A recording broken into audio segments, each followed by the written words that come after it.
Hello friends, welcome back to our channel Sonia's Kitchen.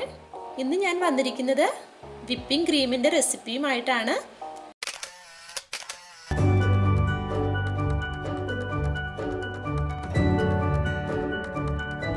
നമ്മൾ എല്ലാവരും cake ഉണ്ടാക്കുമ്പോഴും അതുപോലെ പുഡിങ്ങിനും ഒക്കെ ഉപയോഗിക്കാറുള്ളതാണ് ഈ whipping cream. കടകളിൽ നിന്നൊക്കെ മേടിക്കുമ്പോൾ അത് നല്ല എക്സ്പെൻസീവുമാണ്. അപ്പോൾ നമുക്ക് വളരെ ചെലവ് കുറഞ്ഞ രീതിയിൽ മുട്ടയുടെ വെള്ളം കൊണ്ടാണ് ഞാൻ ഈ whipping cream ഉണ്ടാക്കി എടുക്കുന്നത്. നമുക്ക് ആ വീട്ടിൽ നമ്മുടെ വീടിന്റെ അടുക്കളയിൽ തന്നെയുള്ള സാധനങ്ങളൊക്കെ മതി ഇത് ഉണ്ടാക്കി എടുക്കാനായിട്ട്. വളരെ എളുപ്പവുമാണ് ഉണ്ടാക്കാനായിട്ട്. അപ്പോൾ ഈ whipping cream ഉണ്ടാക്കാനായിട്ട് ഞാൻ ഇവിടെ 2 മുട്ടയാണ് എടുത്തിരിക്കുന്നത്. ഈ മുട്ടയുടെ വെള്ളം തന്നെ സെപ്പറേറ്റ് ചെയ്ത് എടുക്കണം. ഈ മുട്ടയുടെ കൂടെ ചേർക്കാനായിട്ട് 1/2 കപ്പ് പഞ്ചസാര വേണം, 1/2 ടീസ്പൂൺ നാരങ്ങാനീര്, 1 പിഞ്ച് ഉപ്പ്, 1 ടീസ്പൂൺ വാനില എസൻസ്. ഇത്രയും സാധനങ്ങൾ മതി നമുക്ക് നല്ല whipping cream ഉണ്ടാക്കി എടുക്കാനായിട്ട്. സത്യം പറഞ്ഞാൽ ഞാൻ ആദ്യമൊക്കെ കടകളിൽ നിന്നായിരുന്നു ഈ whipping cream മേടിച്ചുകൊണ്ടിരുന്നത്.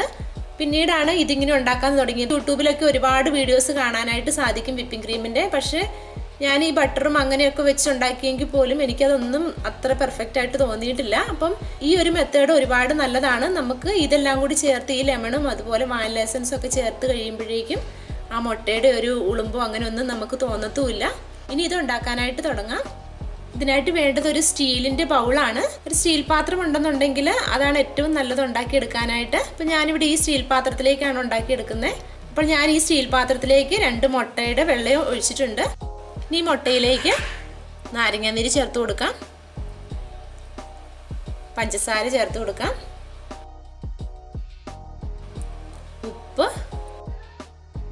ഇത് മൂന്നും കൂടി ചേർത്ത് നന്നായിട്ടൊന്ന് മിക്സ് ചെയ്തെടുക്കണം സ്പൂൺ കൊണ്ട്.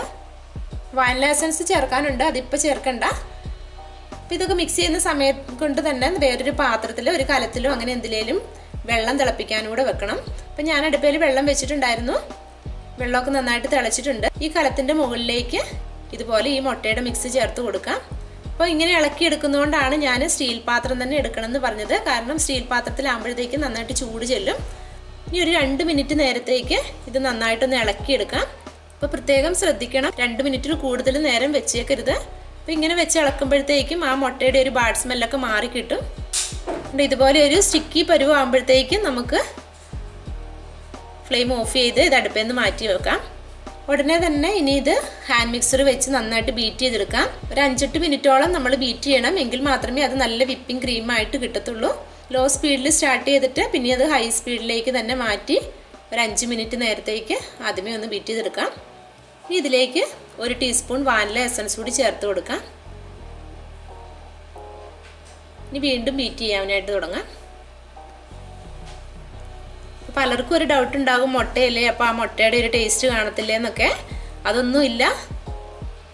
അങ്ങനെ ആ മുട്ടയുടെ ഒരു ബാഡ് സ്മെല്ലോ ഒന്നും ഫീൽ ചെയ്യത്തില്ല. കാരണം നമ്മൾ ഇതിലേക്ക് ഈ വാനില എസൻസും ലെമണും എല്ലാം കൂടി ചേരുമ്പോഴത്തേക്കും അതിൻ്റെ ആ ഒരു ടേസ്റ്റൊക്കെ അങ്ങ് മാറിപ്പോകും. ഇപ്പോൾ ഒരു 5 മിനിറ്റ് ആയപ്പോഴത്തേക്കും ഇതുപോലെ നല്ല തിക്കായിട്ടുണ്ട്. കുറച്ച് നേരം കൂടി ബീറ്റ് ചെയ്ത് കൊടുക്കാം.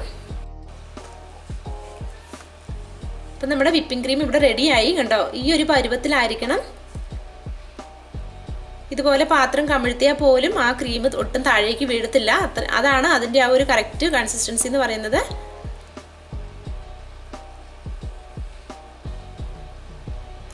ഇനി ഇതൊരു പൈപ്പിംഗ് ബാഗിലേക്ക് ഇട്ടിട്ട് ഞാൻ ഒഴിച്ച് കാണിച്ചു തരാം.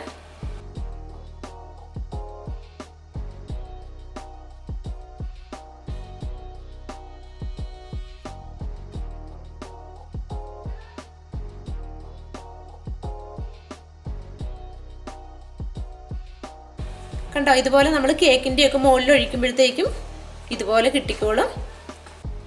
കണ്ടോ, ഈ പാത്രത്തിലേക്ക് ഒഴിച്ച് കാണുമ്പോഴേ നിങ്ങൾക്ക് മനസ്സിലായിട്ടുണ്ടല്ലോ ഇത് എത്രമാത്രം നല്ല നമ്മൾ ആ സാധാരണ whipping cream പാല് കൊണ്ടുള്ള നമ്മൾ കടകളിൽ നിന്ന് മേടിക്കുന്ന ആ whipping cream എങ്ങനെയാണോ ഉള്ളത് അതുപോലെ തന്നെയാണ് ഇതും ഉണ്ടാക്കി കഴിയുമ്പോഴേക്കും. കണ്ടോ, ഇതുപോലെ ഇരിക്കും. അപ്പോൾ എല്ലാവരും ഇതൊന്ന് ട്രൈ ചെയ്ത് നോക്കണം കേട്ടോ. കേക്കൊക്കെ ഉണ്ടാക്കുമ്പോഴേക്കും എല്ലാവർക്കും ഇഷ്ടപ്പെടും ഇത്. അപ്പോൾ നിങ്ങൾ ട്രൈ ചെയ്തതിന് ശേഷം കമൻറ്റുകളൊക്കെ അറിയിക്കാനായിട്ട് മറക്കരുത്. ലൈക്ക് ചെയ്യാനും ഷെയർ ചെയ്യാനും മറക്കരുത്. Thank you for watching.